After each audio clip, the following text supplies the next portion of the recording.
Hi everyone, Dana here.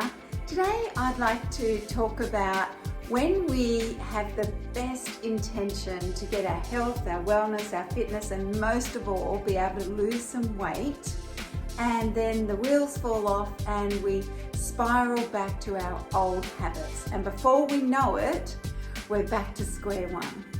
So what is happening, and is there any way that we can help ourselves to not go down this sabotaging journey that makes us feel so guilty and makes us feel like we're hopeless and like we just can't seem to get our act together? I'm telling you, it happens to the best of us. So today I would like to talk about habits. And I'd love to have you think about, have you ever been really determined that you're going to get your health back on track, you're going to lose weight, you've got yourself organised, and then you walk past the cake shop, or you might walk past the bread shop and you smell those beautiful fresh cakes coming out of the cake shop, or the fresh bread. And you have a peek in there and you see those beautiful cakes. My favourite was always the honey log with the coconut on top and cream in the middle. Or I was also a little bit partial to a caramel tea cake. And so you're seeing it there, you're smelling it, and your memory straight away is going into how good that tastes. It's sweet, and every part of your body is going, I want that. It really is so sabotaging, because you had the best intention to lose weight, and before you know it, you're eating cake, or you're eating the sausage roll, or you're drinking too much alcohol, and you think, why did I do that? Has that happened to anybody else, or is that just me? So when you think about it, we really have two minds, don't we? We have our conscious mind and we have our unconscious mind. And I've put both of these up here for you. And what I want you to understand is that our conscious mind is our creative mind. And so that's the mind that says, I'm going to go on a healthy eating plan, I'm going to exercise regularly. It's creating your future. It's the dream mind. It's I'm going to create a plan, I'm going to get organised with my shopping, I'm going to get the food in, and happy days. It's the great conscious mind acting, yeah? And then we have our unconscious mind. And that is our mind that really, we do things unconsciously. I always say a good example of this is if you learnt to drive when you were 16 years old, you were all like, oh my goodness, I've got to concentrate. Where does my foot go? When do I put on the blinkers, and I've got to look behind me, and I want to go into the next lane. I've got to look at the cars in front of me, and it can just be so overwhelming. I bet today, if you've been driving as long as I have since my 16th birthday, it's very unconscious, isn't it? You can get from A to B and think, oh my goodness, I don't even remember the trip there, which is a little bit scary in itself. So we've learnt the habits to the point that they have become unconscious. And so we have our conscious thoughts and we have our unconscious habits. The thing is, we are living most of our day unconsciously. So the research that I've been able to get hold of has suggested that we're living unconsciously between 80% and 95% of our day. Can you imagine that? 95% of our day, we're going through just not thinking. Things are just automatic for us. We are on automatic pilot, yeah? And only such a small part of our day are we actually creating our life. Are we actually planning? Are we actually thinking about what we're doing? We're only doing this between 5 and 20% of our day. So if the research is correct And we are living unconsciously from anything from 80% right up to 95% in our day. We are relying on what has been set within us in our daily habits to support us in our weight loss and our fitness and our health, and fingers crossed, it's not sabotaging us. So the reality is, if we have been overweight up to date, if we've been struggling to exercise on a regular basis, the probability is that your unconscious habits probably are not supporting us, but rather sabotaging us. So what I would like to talk about today is, well, what do we do? How can we change the outcome so our good intentions, our conscious intentions of wanting to get back in health, fitness and wellness come to fruition, and we stop sabotaging ourselves through our unconscious habits? How can we, if we smell the cake in the cake shop, see the bottle of champagne in the bottle shop, smell the hot chips, seeing them with the salt on top, how can we stop ourselves from taking that step back into our old sabotaging habits and rather support ourselves and be able to progress to creating new habits that are actually helping us to get back our health, fitness and wellness? Well, that's the question that I would like to help us with today. So if we thought about it a little bit deeper, what we're trying to do is we're trying to really create a brick wall or a block between our unconscious habits and our creative conscious mind. We're trying to create a block that gives us enough time to go, oops, that's an old sabotaging habit. I'm no longer going to behave in that way. So if we called this block, what will we call it? It's like we're guarding our conscious mind. We don't want the unconscious to pull over and ruin everything we've been trying so hard for. So we're going to think of it as the boss is in the middle and the boss decides what's going to come across and what's going to not come across. At the same time, we're trying to create new habits that become unconscious, yeah?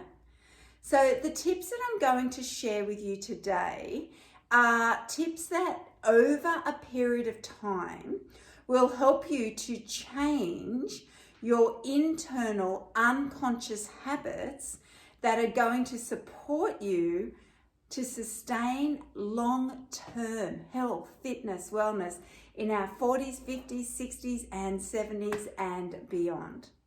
So the very first tip that I have for you to think about is to clarify why you want to get healthy, fit, strong, lose weight.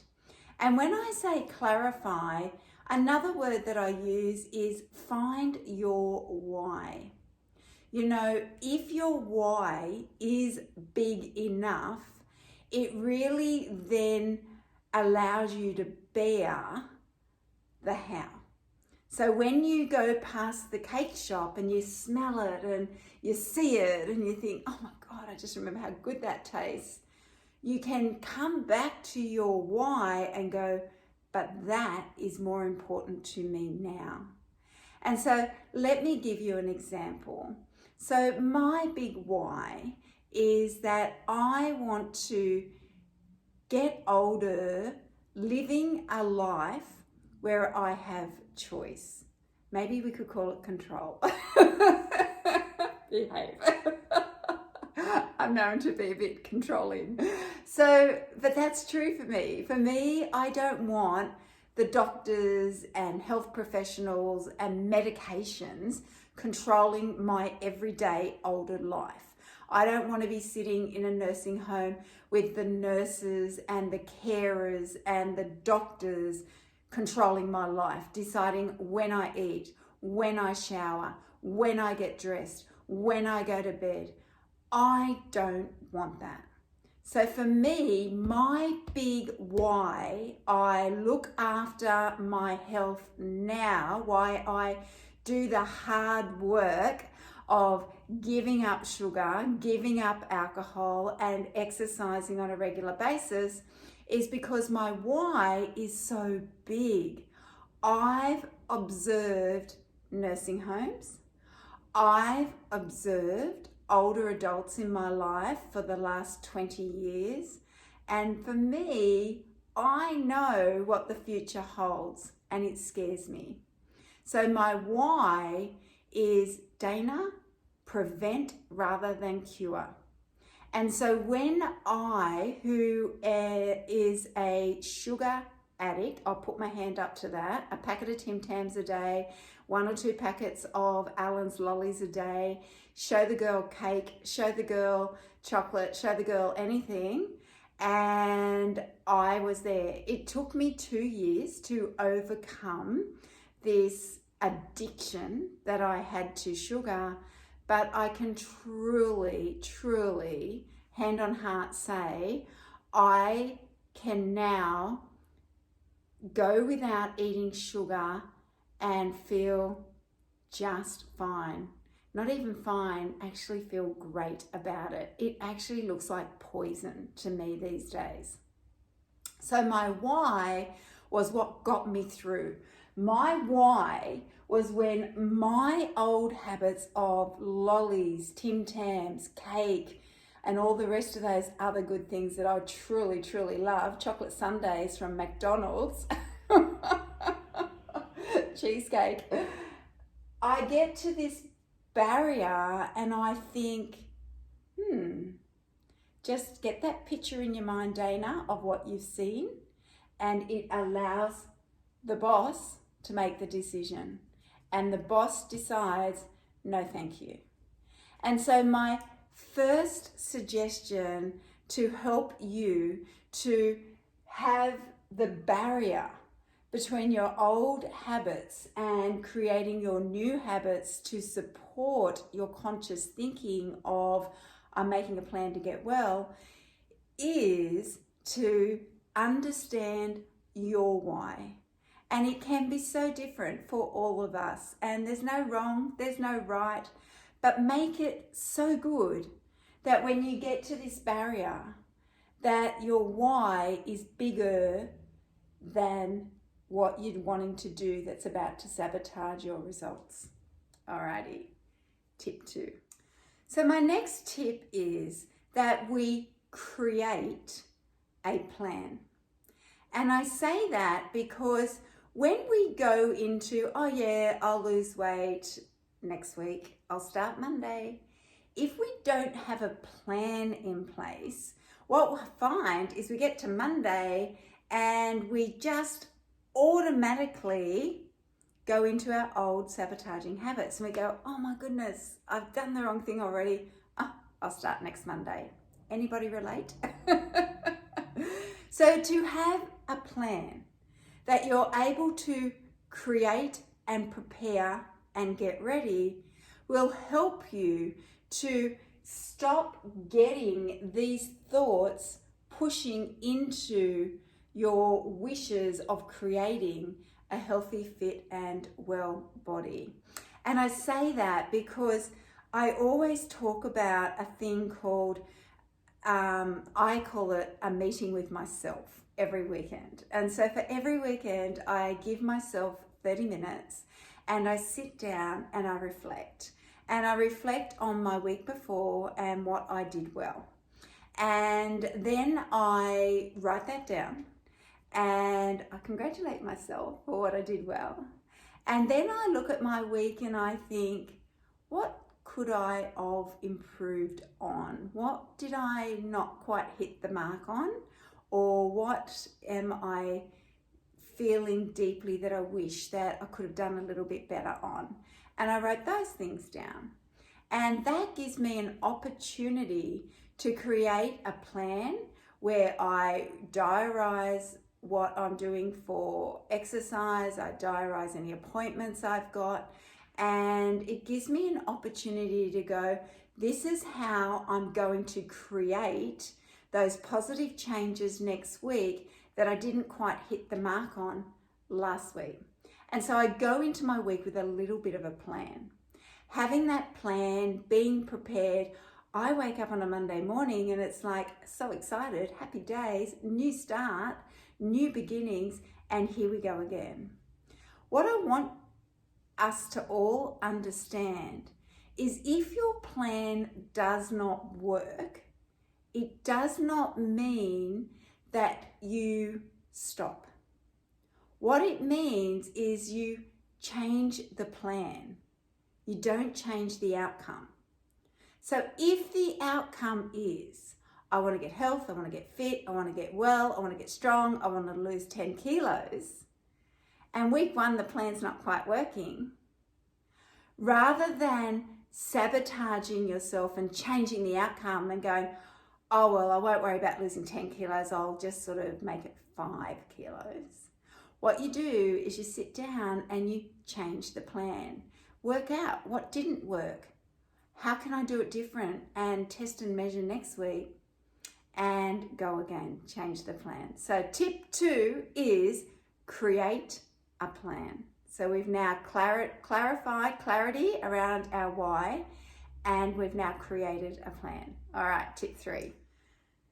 So far, I've talked about really how we can block these sabotaging habits from getting into our creative, conscious mind, because we're only there for 20% of the day, so that we're not sabotaging our results. Because if we're only here for 20% of the day, we literally have to reprogram this side of the equation.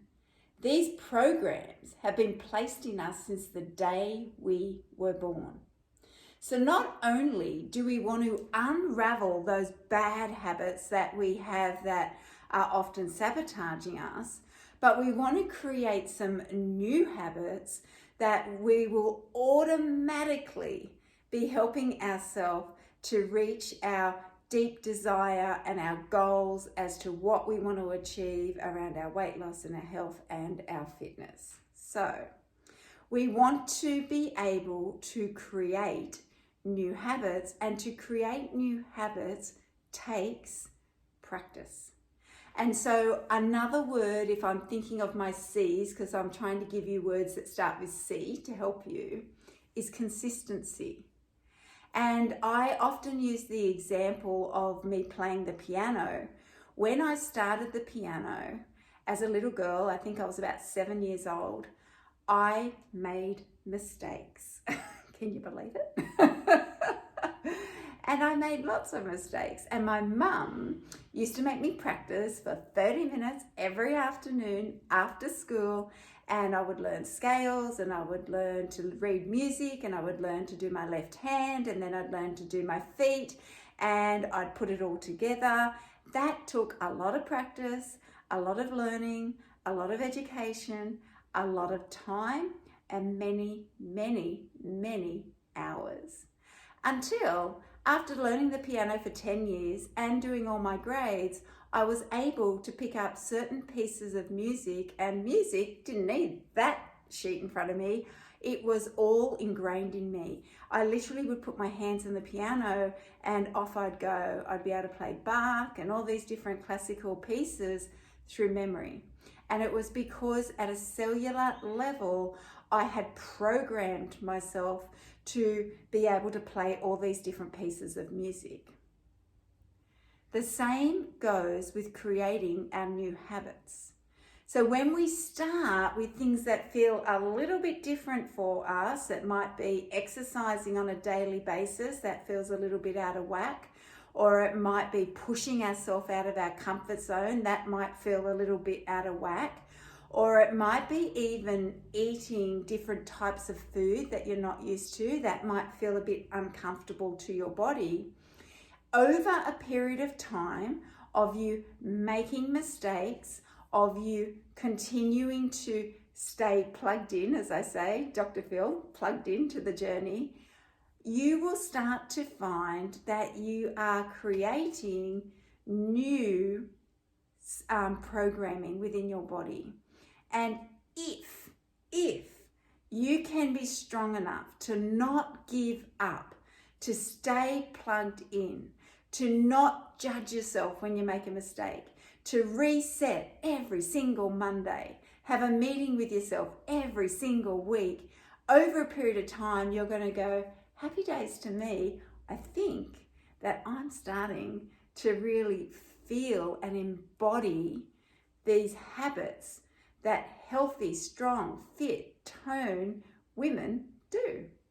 And you're going to feel like you've got energy, vitality, you're sleeping better, you're just feeling, looking and acting in a younger way because your body is acting in a younger way. Okay, my very last tip is accountability. And accountability is the glue that brings together your commitment of wanting to get fit, healthy, and strong, and the results. It is the glue, accountability. But who do you be accountable to? I believe as aging women that it's important to surround yourself with other aging women. And I've been a personal fitness trainer for 3 decades now. And what I do know is when women come together and support each other in their journeys of going through ups and downs, it makes us feel like we are loved. It makes us feel like we are not alone. It allows us to get the garbage out of our head that's maybe saying, I'm not good enough. I can't do this. I'm going to give up. And it helps us to have a little tribe surrounding us saying, yes, you can. You can do this. You can do it. We're with you each step of the way. And so if you choose to be accountable to your health, fitness, and wellness, I often recommend creating accountability through our community. And for me, I always say on our Facebook groups to take that sometimes uncomfortable step of sharing. And it can feel awkward because it's like, I'm shy, I'm embarrassed. It can even sometimes be, I'm ashamed. I've done something that's just off track. But you share it and others go, me too. Or they'll say, that's okay, we're human. We all make mistakes, which we do. And it just gives you that opportunity to go, okay, pick myself up, dust myself off, go again. And it brings you back to being able to be consistent and plugged in, which allows those new habits to really come within you, and over that period of time for you to get some transformational results. So if you feel that today has been helpful in any way, shape or form, think about sharing our video with other women that you think could also benefit from watching our education and learnings. Or alternatively, jump onto our Facebook group, Fitness with Dana, and comment on how you're going, how you're traveling, what you need from us to support you, share your journey, and watch the magic happen. Thanks for listening today, everybody. And if you need anything, please do reach out, and I'll catch you next time.